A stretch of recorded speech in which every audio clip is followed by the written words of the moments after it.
This channel is dedicated to dark screen ASMR to optimize bedtime listening by decreasing light while you relax or sleep.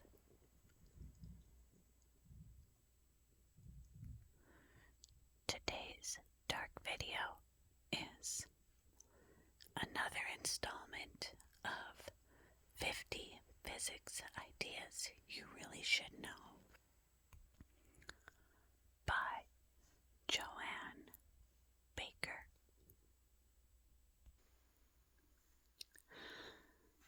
This time we're going to discuss Newton's laws of motion. Isaac Newton was one of the most prominent, contentious, and influential scientists of all time. He helped to invent calculus, explain gravity, and identified the constituent colors of white light. His 3 laws of motion describe why a golf ball follows a curving path, why we are pressed against the side of a cornering car, and why we feel the force through the baseball bat as it strikes the ball. Although motorcycles had yet to be invented in Newton's time, his 3 laws of motion explain how a stunt driver can mount the vertical wall of death and how Olympic cyclists race on inclined tracks. Newton, who lived in the 17th century, is considered one of the foremost intellects of science. It took his highly inquisitive character to understand some of the most seemingly simple, yet profound aspects of our world, such as how a thrown ball curves through the air, why things fall down rather than up, and how planets move around the sun.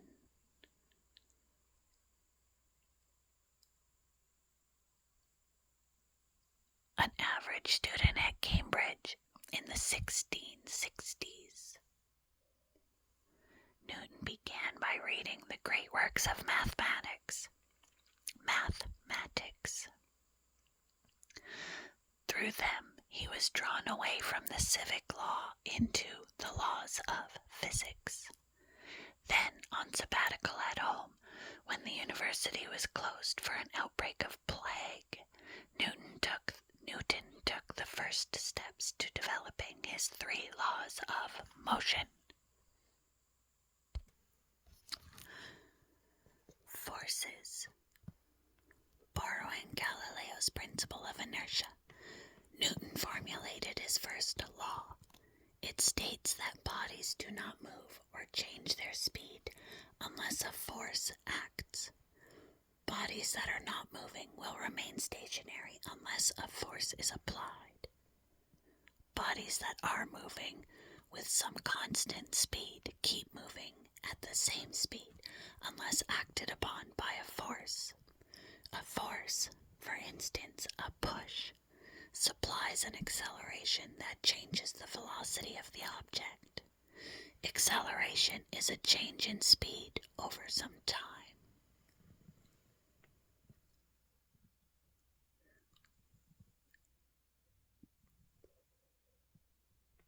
This is hard to appreciate in our own experience. If we throw a hockey puck, it skims along the ice but eventually slows due to friction with the ice. Friction causes a force that decelerates the puck, but Newton's first law may be seen in a special case where there is no friction. The nearest we might get to this is in space. But even here, there are forces such as gravity at work. Nevertheless, this first law provides a basic touchstone from which to understand forces and motion. Acceleration. Newton's second law of motion relates to the size of the force to the acceleration it produces. The force needed to accelerate an object is proportional to the object's mass.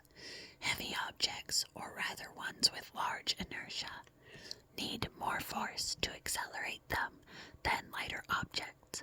So to accelerate a car from standing still to 100 kilometers an hour in 1 minute would take a force equal to that car's mass times its increase in speed per unit time.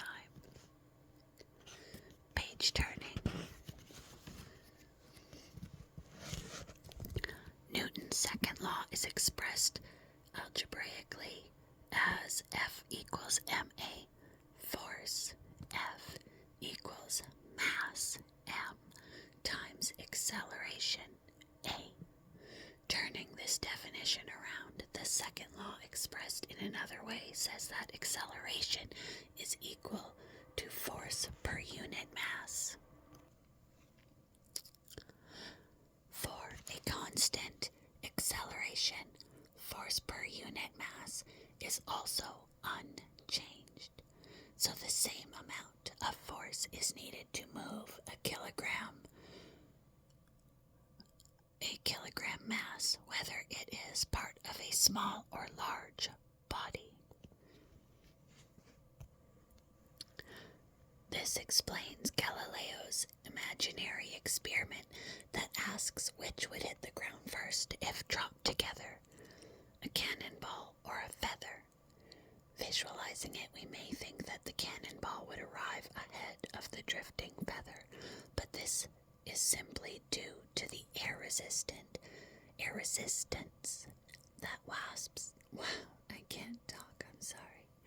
that wafts the feather. If there was no air, then both would fall at the same rate, hitting the ground together. They experience the same acceleration, gravity, so they fall side by side. Apollo 15 astronauts showed in 1971 that on the moon there is no atmosphere to slow it down.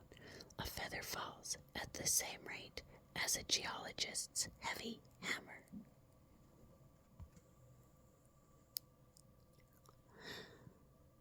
Action equals reaction. Newton's third law states that any force applied to a body produces an equal and opposite reaction force in that body. In other words, for every action, there is a reaction.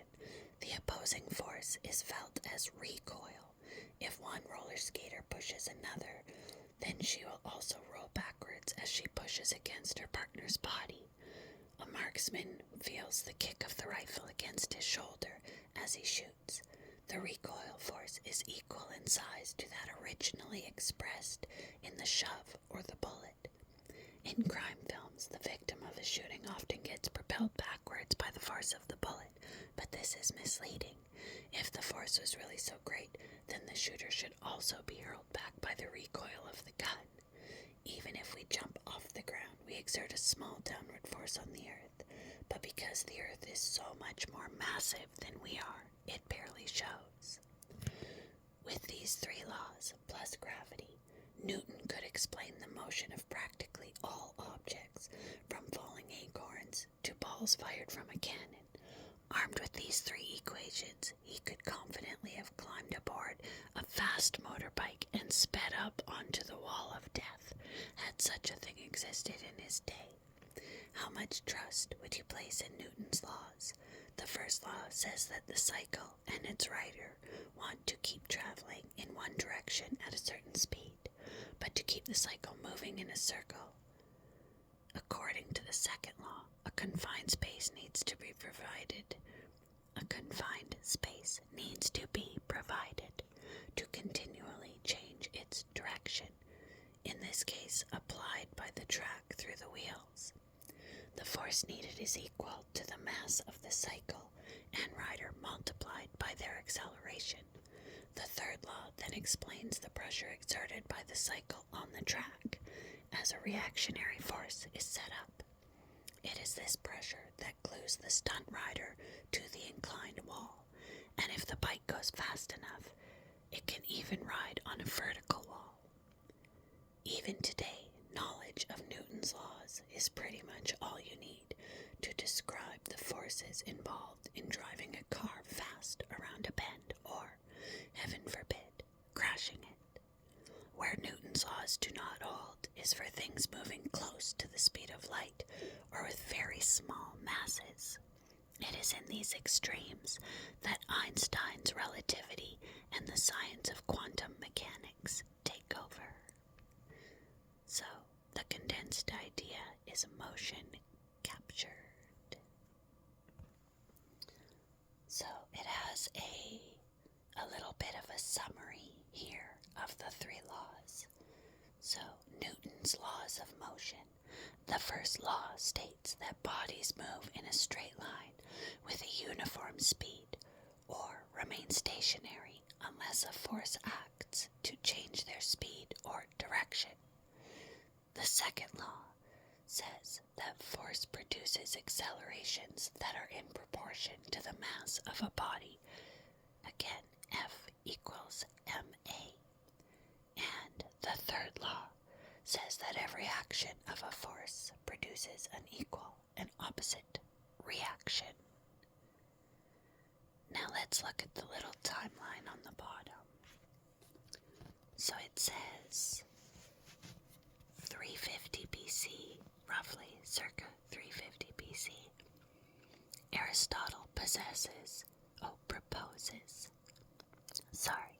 Aristotle proposes in physics that motions are due to ongoing changes. In 1640, Galileo formulates the principle of inertia. In 1687, Newton publishes the Principia.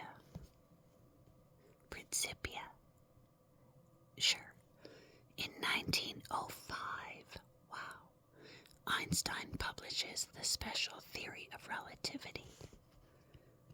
Page turning.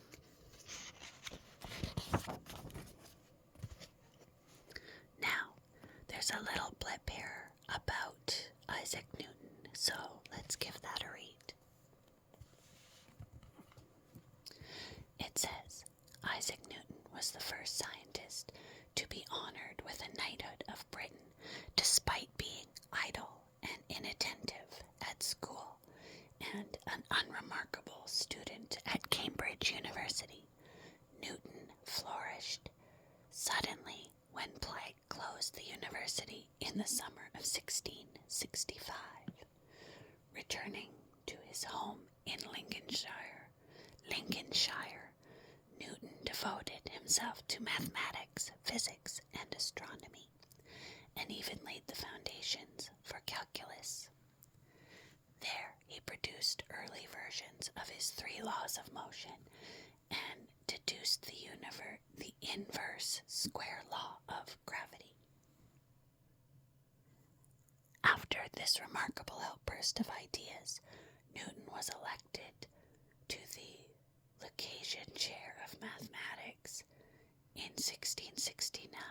I don't know what a Lucasian Chair of Mathematics is. Sorry. I'm not well educated, I guess. Anyway, Newton was elected to the Lucasian Chair of Mathematics in 1669 at just 27 years old. Turning his attention to optics, Newton discovered with a prism that white light was made up of rainbow colors, quarreling famously with Robert Hooke and Christian Huygens. I'm sorry I said that wrong. I'm for sure I did. Christian Huygens. Oh man, okay. Over the matter. Newton wrote two major works, Philosophiae Naturalis Principia Mathematica, or Principia, and Optics. Late in his career, Newton became politically active. He defended academic freedom when King James II tried to interfere in university appointments and entered Parliament in 1689, a contrary character, on the one hand desiring attention and on the other being withdrawn and trying to avoid criticism. Newton used his powerful position to fight bitterly against his scientific enemies and remained a contentious figure until his death. So it says here, Isaac Newton, 1643 to 1727. So that was it for today's reading from 50 Physics Ideas You Really Need to Know. So there we go, the laws of motion. I think everybody's probably heard them to some degree. I didn't know them to that extent. Anyway, that's probably alright. That's fine. I'm learning something new every day, and maybe I'm helping others learn something new or get reminded of high school. One or the other, right? So, with that said, thank you for joining me on this journey. I hope you found it pleasing and effective. Feel free to like or follow if you enjoyed our time together. And real quick, I tried to control my breathing. It's very difficult, so apologies if I am huffing and puffing. I'm trying not to. Goodbye for now.